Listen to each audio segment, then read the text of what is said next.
This is part 2 on the story of my ex-best friend. To watch part 1, go ahead and check the video being linked above. If you're all caught up, let's get back into the story, shall we?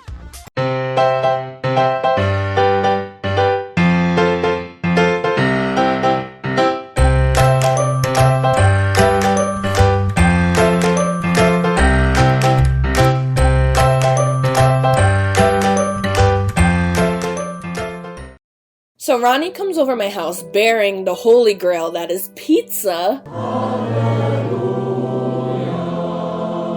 He puts in Vampire Night on the television, and I should note, there was no one in my house.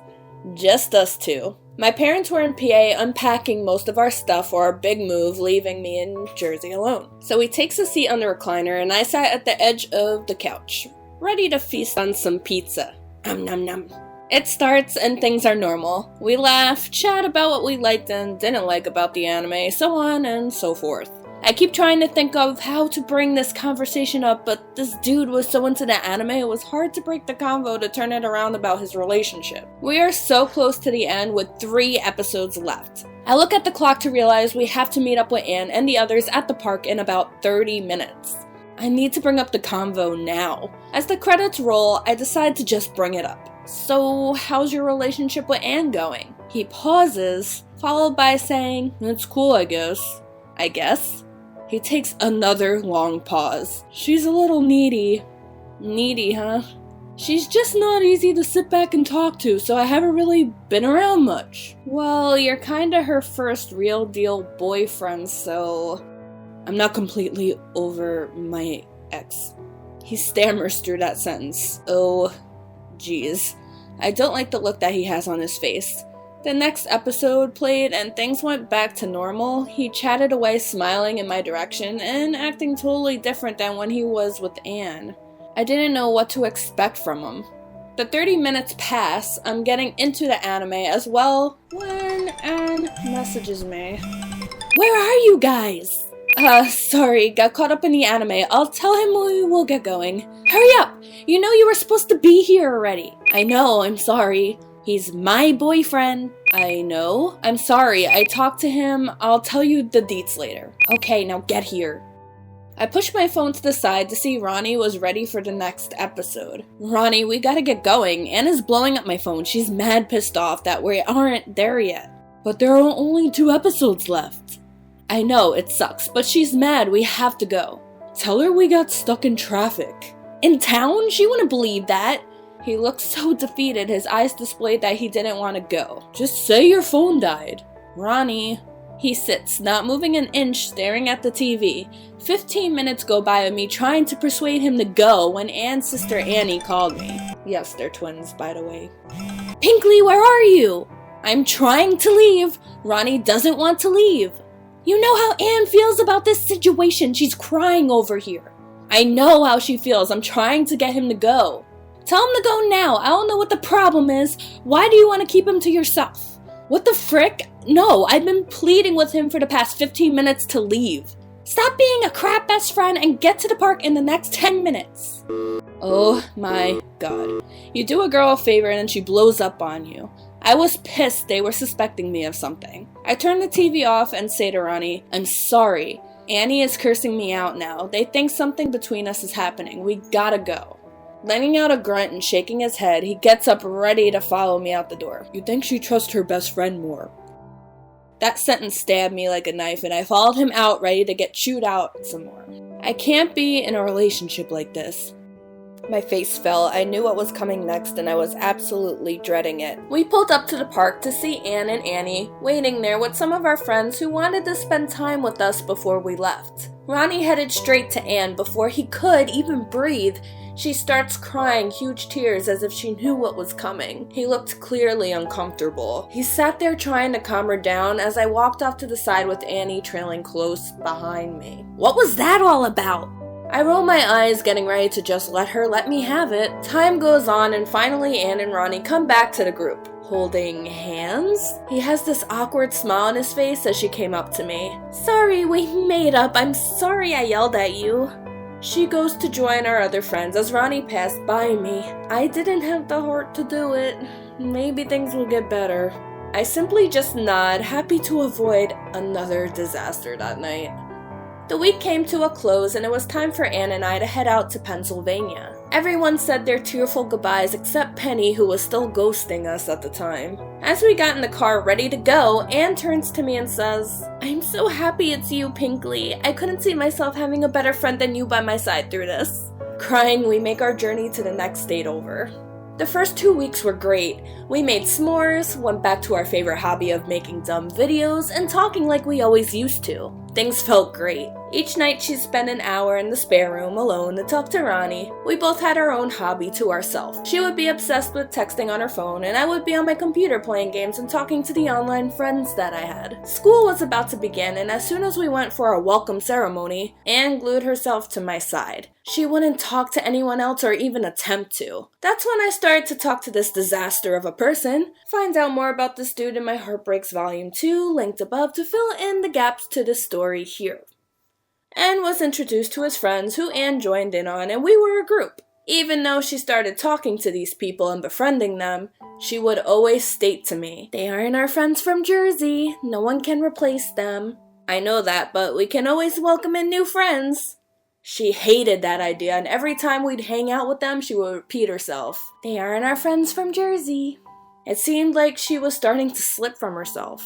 One night, I was on my computer talking to my friend, let's say Jeremy, who I'd been friends with for 12 years. We were also an on-again, off-again relationship type couple zone thing, yeah. Specifically because he lived in Canada. She was friends with him as well and would talk to him on occasion, which started to turn into frequently. While on my computer talking, she got angry with me, telling me, "You are on the computer too much."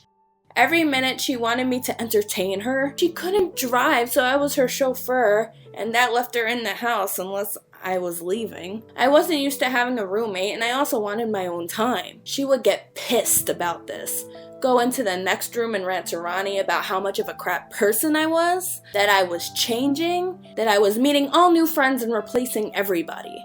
Soon she would be talking to Gina and Elise again, who of course put bad thoughts in her head about me.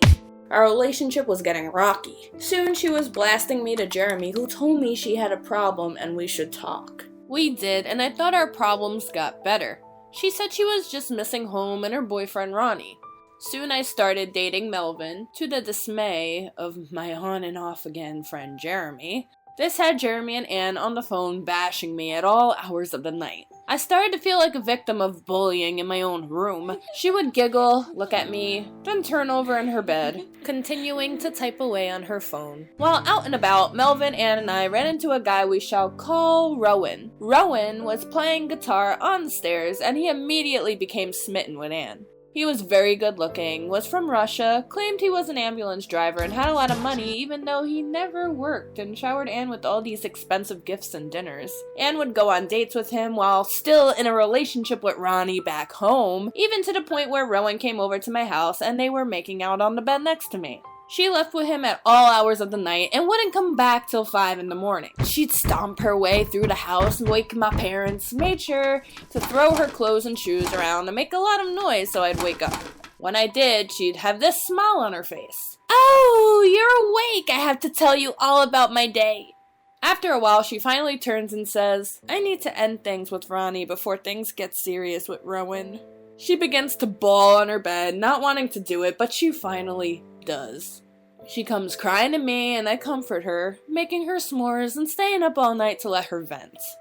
Things were great for a while, but Rowan was starting to make a change in Anne. She was starting to become stuck up, act like she was better than me in all ways, treat my parents like crap when she didn't even pay rent to live with us. She ate for free, my parents did her laundry for her, they paid for anything she needed. She had this diary that I was sure she wrote crap in about me. She would be distant, roll her eyes whenever I would speak, and soon Penny came back into our lives. But she never talked to me. Only Anne, who went in the other room where I could loudly hear her talk about how much of a crappy person I was. It felt like Anne was taking everyone I knew to turn against me. Slowly with the other 2 girls in our group, as well as the boys. Jeremy and of course Rowan treated me like dirt. My mom saw how distressed I was, and seeing as how unhinged my mother was, she'd go in my room and yell at Anne, asking her who was this person she turned into. Anne would sit lifelessly with no emotion on her face, getting me worked up to yell at her too. It started to turn to a bully situation, and my mother and I ganging up on her because we were just so upset and torn with wanting the old Anne back. One day she drops a bombshell on me saying she was going to return back to New Jersey. I was crying in my car as she states, "We will still be friends." I felt so isolated. She never talked to me about her relationship while I was an open book. She never let me talk to Penny. When the other two girls in our group was around, they'd say one word to me and run off like I was the Grim Reaper. It was awful. I didn't know what to do to save our friendship, so I broke a privacy boundary. I decided to read her diary. I knew where she kept it. Inside, I found out how far her and Rowan got in the backseat of his car, how she was having feelings for Jeremy and she was upset because he was using her as a soundboard because I wasn't around much anymore. She kept outlining the fact that he would choose me over her in a heartbeat, how it was turning out to be trash, that my family was trash, and she couldn't take it anymore. I was hurt. I sat on the bed crying. I opened my laptop to webcam Jeremy, who had a long conversation with me. He sent me every single message him and Anne had exchanged. Her words were vile towards me, over something I wasn't even sure what I did. We took trips back to Jersey to see our old friends. She would be pissed when I went to hang with the band members who would throw parties for me when I came back. I would be pissed because she'd be off with Gina, then adapting her attitude when I'd see her again. I also found out later that she was hanging around my ex Robert, which that hurt me severely more than anything. Especially since she would roll her eyes at me and say it was no big deal. Things were wearing thin. One day I confronted her about her diary, about the messages she sent Jeremy. Everything. She sat lifeless on the bed next to me, not saying a word. She had no emotions, no cares. She wasn't my friend from all these years. I was getting so upset. I began to cry, feeling rage. I went up to her and said, "I'll give you some emotion for your face," and slapped her. My mother came running in, trying to separate us as she gives my mother a good kick in the stomach, making me want to pounce again. My mom breaks us apart and I stand at the edge of the room crying. "See, you don't want me here." "That's not true."